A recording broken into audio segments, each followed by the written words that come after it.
Hujan turun deras malam itu. Jalanan kota kecil bernama Cibiru sepi. Hanya sesekali terlihat sorot lampu kendaraan yang melintas di kejauhan lalu menghilang lagi di balik kabut. Udara lembab bercampur aroma tanah basah menembus hingga ke tulang, membuat siapapun yang berada di luar merasa dingin dan tak nyaman. Di sebuah gang kecil yang jarang dilalui orang, seorang pria parubaya bernama Rudi menepikan motornya dengan wajah menahan sakit. Tangannya berlumuran darah. Lengan kirinya robek cukup dalam akibat terserempet truk yang melaju terlalu dekat di jalan utama. Ia gemetar, bukan hanya karena dingin, tapi karena nyeri yang mulai tak tertahankan. Sial, rumah sakit jauh banget.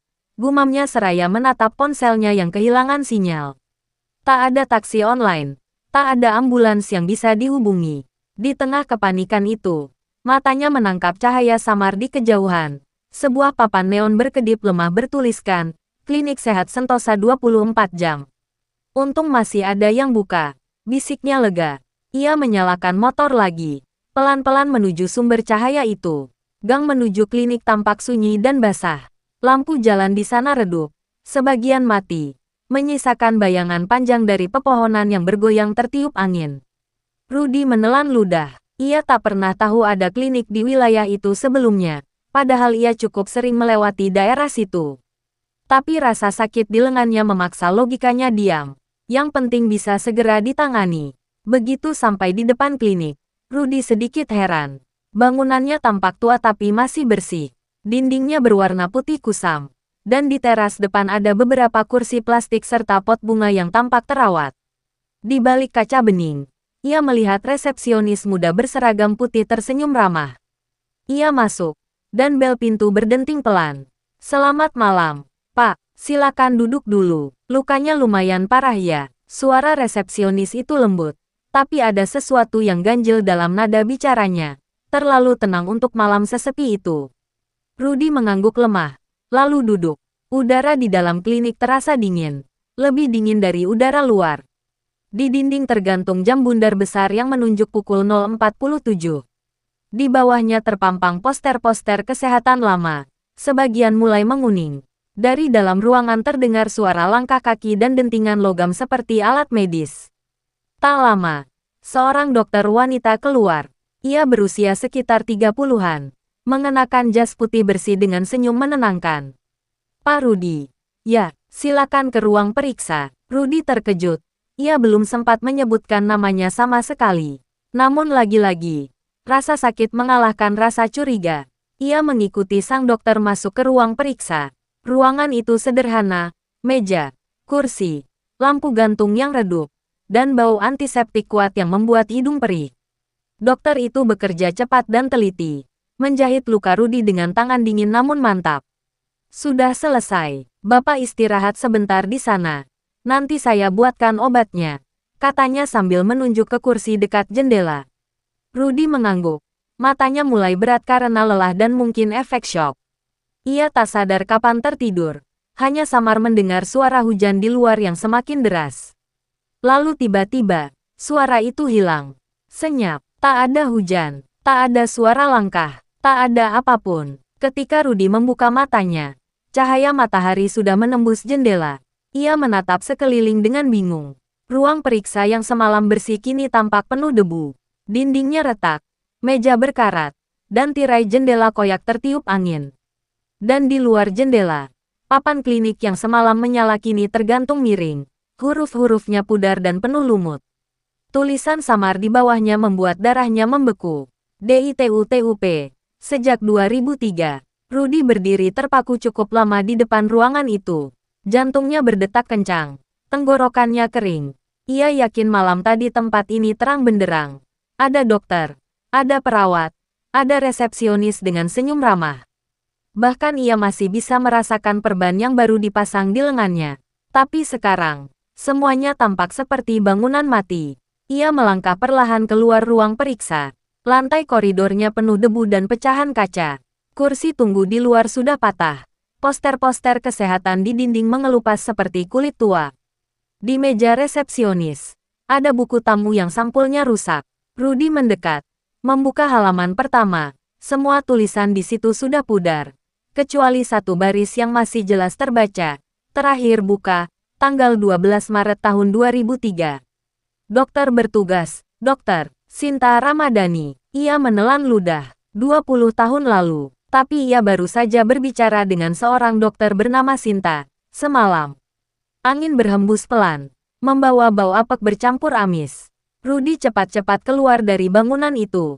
Di luar, jalanan tampak sepi, sama seperti tadi malam. Tapi kini, tak ada cahaya neon, tak ada papan menyala, hanya bangunan tua penuh lumut di antara semak liar. Ia menyalakan motor dengan tangan gemetar. Mesin hidup dengan susah payah, tapi akhirnya menyala. Ia melaju pelan, mencoba menenangkan diri. Mungkin aku halu, mungkin semalam itu rumah sakit lain. Gumamnya menipu diri sendiri. Namun, baru beberapa meter meninggalkan gang itu, ia merasa sesuatu aneh di belakang. Suara kring, kring, samar terdengar. Seperti bel kecil di pintu klinik yang berdenting saat ia masuk semalam. Rudy menoleh. Tapi tak ada siapapun. Jalan kosong, hanya kabut tipis yang mulai turun. Ia menelan ludah, mempercepat laju motornya. Namun suara itu tetap ada. Semakin lama semakin jelas, dentingan kecil, disusul suara langkah pelan di belakangnya. Seperti seseorang berjalan di aspal basah, dengan sepatu karet yang menjejak lembut. Tap, tap, tap. Rudy menoleh lagi. Kini lebih cepat. Tak ada apa-apa. Tapi entah mengapa, di kaca spionnya, ia sempat melihat bayangan samar. Seseorang berseragam putih berdiri di tengah kabut, dengan kepala agak miring dan senyum menempel di wajahnya. Motor oleng, Rudy hampir terjatuh, nafasnya memburu. Ia gas motornya sekencang mungkin, keluar dari gang itu dan menuju jalan besar. Namun setiap kali ia melewati tikungan, suara langkah itu tetap terdengar. Kadang jauh, kadang dekat sekali, seperti di belakang telinganya. Sampai akhirnya, di sebuah lampu merah, motor Rudy mati sendiri. Ia turun, menekan tombol starter berkali-kali, tak mau menyala. Ia mencoba menatap sekitar, tapi jalanan benar-benar kosong. Kota yang biasanya ramai kini sunyi mencekam, seolah waktu berhenti. Lalu ia melihat sesuatu di kaca etalase toko di depannya. Bayangan dirinya berdiri. Dan di belakangnya ada sosok perempuan berseragam putih, menunduk dengan rambut panjang menutupi wajah. Tangannya pucat, dingin, menempel di pundaknya. Rudy menjerit. Ia berlari meninggalkan motor, masuk ke gang sempit di sebelah toko. Nafasnya terengah, setiap langkah terasa berat, tapi dari ujung gang terdengar suara pelan, lembut, tapi menggema di kepala. Pak Rudy, obatnya belum diminum. Suara itu sama persis seperti dokter yang mengobatinya semalam. Lembut, tapi dingin. Dan kini, suara langkahnya semakin dekat. Tap, tap, tap. Sampai akhirnya Rudy sadar, perbannya basah. Ia menunduk. Dari luka jahitan yang semalam terasa rapi, kini keluar darah hitam kental bercampur ulat kecil yang menggeliat di kulitnya. Lalu suara itu berbisik lagi. Tepat di telinganya. Klinik kami selalu buka untuk pasien yang belum sempat sembuh. Rudy mundur tersentak. Punggungnya membentur dinding lembab di gang sempit itu. Nafasnya memburu.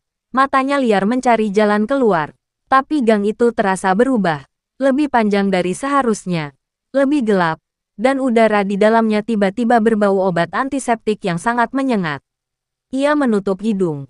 Tapi aroma itu malah makin kuat. Seperti muncul dari kulitnya sendiri. Dari luka di lengannya, darah hitam terus merembes, menetes ke lantai. Setiap tetesnya menimbulkan bunyi aneh. Tik, tik, tik. Seperti air yang menetes di ruang operasi kosong. Pak Rudy, tenang saja. Sebentar lagi sembuh. Suara itu terdengar lagi. Kali ini tidak hanya satu, tapi beberapa. Lembut, serempak, seperti sekelompok orang berbisik dari arah yang berbeda-beda. Ia menatap ke kiri. Bayangan putih berdiri di ujung gang. Menatap ke kanan. Ada lagi. Lebih dekat. Semua berpakaian sama. Seragam dokter dan perawat putih. Tapi wajah mereka tidak jelas. Mata mereka kosong. Kulitnya pucat kehijauan. Dan di dada mereka terdapat bekas luka terbakar berbentuk tanda salib terbalik. Rudy membalik badan. Berlari sekuat tenaga. Nafasnya terengah. Darah menetes ke aspal. Suara langkah-langkah itu mengejarnya. Semakin cepat, semakin keras, hingga seolah puluhan kaki menghantam tanah bersamaan. Tap, tap, tap, tap. Ia keluar dari gang itu, menerobos hujan deras yang tiba-tiba turun lagi. Langit seperti runtuh, dan kilat menyambar di kejauhan. Ia terus berlari, tanpa arah, sampai tiba di sebuah warung tua yang masih setengah terbuka. Bu, tolong, saya dikejar orang, teriaknya panik. Seorang wanita tua muncul dari dalam warung, mengenakan daster dan kerudung lusuh. Matanya memandang Rudy tajam, lalu menatap ke arah jalan di belakangnya. Dikejar, siapa? Suaranya serak. Rudy menoleh. Jalanan kosong, hanya genangan air dan kabut putih yang menebal. Tidak ada siapapun. Enggak tahu. Bu, tadi di klinik, ada dokter, ada perawat, semua aneh. Terus bangun-bangun. Bangunannya udah kosong. Tapi mereka ngikutin saya. Rudy berbicara cepat, terbata-bata. Wajah wanita itu langsung berubah. Ia melangkah mundur pelan. Klinik, maksudmu yang di ujung gang itu? Iya, klinik sehat Sentosa. Wanita tua itu menatapnya lekat-lekat, lalu berbisik dengan nada tegas. Nak, itu klinik sudah kebakar 20 tahun lalu. Semua orang di dalamnya mati. Dokter, pasien, perawat, semua hangus. Rudy terpaku. Dadanya naik turun cepat. Antara percaya dan tidak. Tapi saya ditolong dokter semalam. Namanya Dokter Sinta. Wajah wanita itu menegang. Lalu gemetar. Dokter Sinta, dia kepala klinik itu. Orang bilang, waktu kebakaran, dia nggak sempat keluar.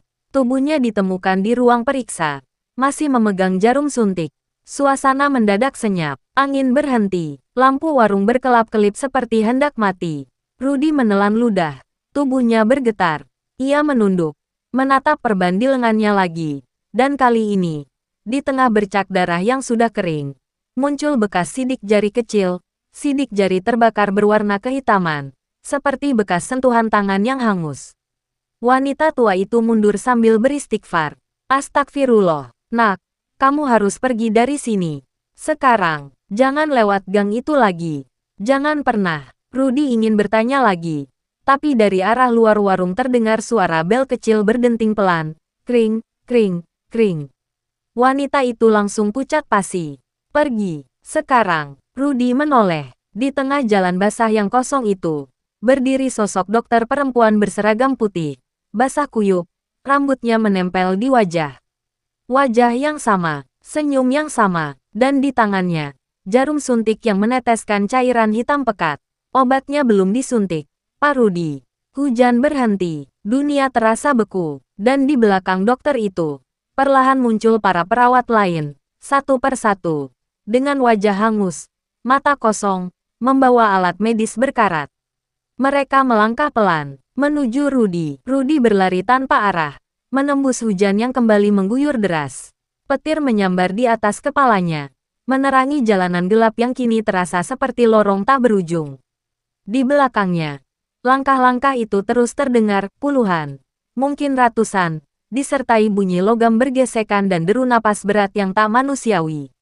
Pak Rudy, jangan lari. Kami belum selesai mengobati. Suara-suara itu bergema di telinganya, menembus deru hujan. Ia berlari lebih cepat, lututnya hampir goyah. Darah dari lukanya menetes membentuk jejak di jalan. Dari kejauhan, terlihat cahaya, lampu kendaraan besar melintas. Jalan raya, ia selamat. Dengan sisa tenaga, Rudy menembus kabut dan melambaikan tangan. Tolong saya, teriaknya sekuat tenaga. Sebuah truk besar melaju kencang, membunyikan klakson keras. POOOONNN. Tapi terlambat, tubuh Rudy terpental keras ke aspal. Dunia mendadak gelap. Semua suara lenyap. Hanya suara hujan yang terdengar sayup-sayup seperti nyanyian jauh dari dunia lain. Tanda hubung, tanda hubung, tanda hubung. Ketika Rudy membuka mata, semuanya tampak kabur. Pandangannya perlahan fokus, dan ia melihat langit-langit putih. Bau antiseptik memenuhi ruangan. Di sampingnya ada meja kecil dengan peralatan medis. Dan di atas tubuhnya, seseorang sedang memeriksa denyut nadinya. Ah, Bapak sudah sadar. Suara lembut itu terdengar. Rudy tersenyum lemah. Saya di rumah sakit ya. Perempuan itu tersenyum. Seragam putihnya rapi. Rambutnya diikat bersih. Tidak, Pak, Bapak di klinik kami. Klinik. Rudy menatap sekeliling. Ruangan itu tampak sangat familiar. Poster di dinding. Jam besar menunjuk pukul 0.47. Bau obat yang sama. Bahkan kursi di pojok jendela. Dadanya langsung terasa sesak. Ini, klinik sehat Sentosa. Suaranya nyaris bergetar. Perempuan itu tersenyum. Iya, Pak, klinik 24 jam. Saya Dokter Sinta. Rudy terdiam. Tangannya bergetar hebat. Ia mencoba bangun. Tapi tubuhnya tak bisa digerakkan. Tangannya seperti kaku. Berat, dingin. Ia menatap lengannya. Perban yang semalam terpasang kini hilang. Digantikan bekas jahitan hitam yang sudah menutup rapat. Kaku seperti lilin kering. Tenang saja, Pak Rudy, kata Dokter Sinta sambil memegang tangannya. Lukanya sudah tidak sakit lagi, kan? Kenapa saya di sini lagi? Suaranya gemetar. Dokter itu menunduk sedikit. Lalu tersenyum, senyum yang kali ini dingin. Nyaris tanpa kehidupan. Karena pasien yang sudah kami rawat, tidak boleh pergi sebelum sembuh sempurna. Dari balik tirai ruangan terdengar suara langkah-langkah. Rudy menoleh. Matanya membesar. Dari sana muncul para perawat yang sama dengan yang ia lihat di gang semalam. Tubuh mereka gosong di beberapa bagian. Mata mereka kosong. Tapi tangan-tangan mereka memegang alat medis lengkap. Suara monitor detak jantung di sebelah Rudy mulai berbunyi cepat. Bip, bip, bip. Lalu melambat. Beep. Semua lampu ruangan redup. Lalu padam. Yang tersisa hanyalah suara bel kecil dari pintu depan klinik. Kring, kring, kring. Diiringi bisikan samar yang nyaris tenggelam oleh hujan di luar. Klinik Sentosa selalu buka 24 jam. Keesokan paginya, petugas keamanan kota menemukan sebuah motor terparkir di dekat gang tua. Kuncinya masih menancap. Tak jauh dari situ, hanya ada papan kayu lapuk bertuliskan, Klinik Sehat Sentosa, tutup sejak 2003. Dan di bawah papan itu, terdapat satu perban berdarah, masih hangat. Dengan nama pasien tertulis samar di atas labelnya. Rudy.